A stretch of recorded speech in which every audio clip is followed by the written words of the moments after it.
एक शख्स अल्लाह के रसूल के पास आए और फरमाया, ए अल्लाह के रसूल, क्या माँ का रुतबा कितना बड़ा है?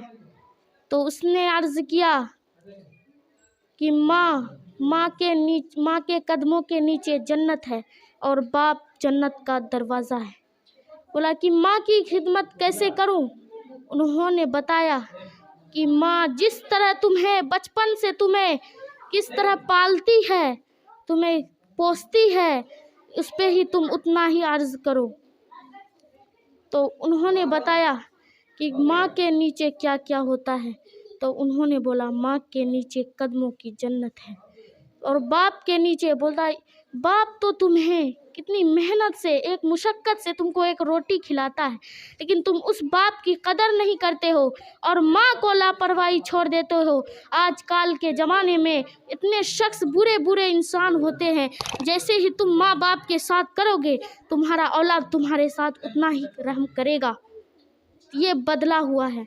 और इसी ज़माने में कितने लोग माँ बाप को छोड़ देते हैं, लापरवाही करते हैं। बुरे बुरे लोग दुनिया की इज़्ज़तें आबरू बचाते हैं, लेकिन कितने भी लोग ये नहीं समझे कि माँ बाप का रुतबा कितना बड़ा है। तो अल्लाह के रसूल ने फरमाया, एक दिन अल्लाह के रसूल लेटे हुए थे, तो उन्होंने ख्वाब में देखा कि इब्राहीम अलैहिस्सलाम उसके पास आया और उन्होंने अर्ज़ किया कि ए हुज़ूर अल्लाह के रसूल, तुम आखिरी नबी हो उसके, चलो मैं तुझे क्या दिखाता हूँ। तो अल्लाह के रसूल उसके साथ पीछे पीछे जाते रहे। तो उन्होंने देखा कि एक शख्स बेचारा बैठा हुआ है, वो शख्स रो रहा है, उसके सामने खून की पूरा नदियाँ बह रही है। तो उन्होंने आप सल्लल्लाहु अलैहि वसल्लम ने अर्ज़ किया कि ये क्या है? तो उन्होंने बोला ये माल की नतीजा है, माँ बाप को सताने का नतीजा है।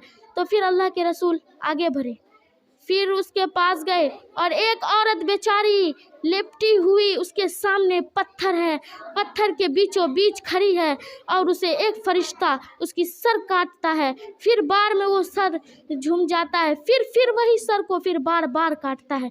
तो उसने पूछा कि ये क्या है? तो उन्होंने बताया कि ये औरत बेआबरू थी, इसे हया नाम पर्दा का कोई शक नहीं था, ये औरत दीवानी थी, ये औरत पागल थी, ये औरत मजनू थी। तो उसने आगे बढ़ा और कहा कि ये कौन है? तो उन्होंने बताया ये शख्स कोई गुनाह नहीं करता था, लेकिन एक दिन ये कुत्ता को पानी नहीं पिलाया, लेकिन हर जानवर को बोला क्या।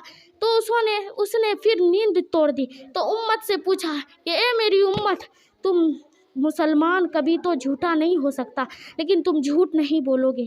बताओ कौन कौन अपने माँ बापों को सताता है? बोला कौन कौन झूठ नहीं बोलता है, बताओ। बोला क्या जो शख्स झूठ नहीं बोलता है वो मेरे सामने आ जाओ। तो किसी ने कुछ नहीं कहा। बोला इसका मतलब सब झूठ बोलता है, सबसे गलती होती है। तो जैसे ही गलती हो माफ़ी मांग लो, खुदा के सामने कुछ किसी चीज़ की कमी नहीं है।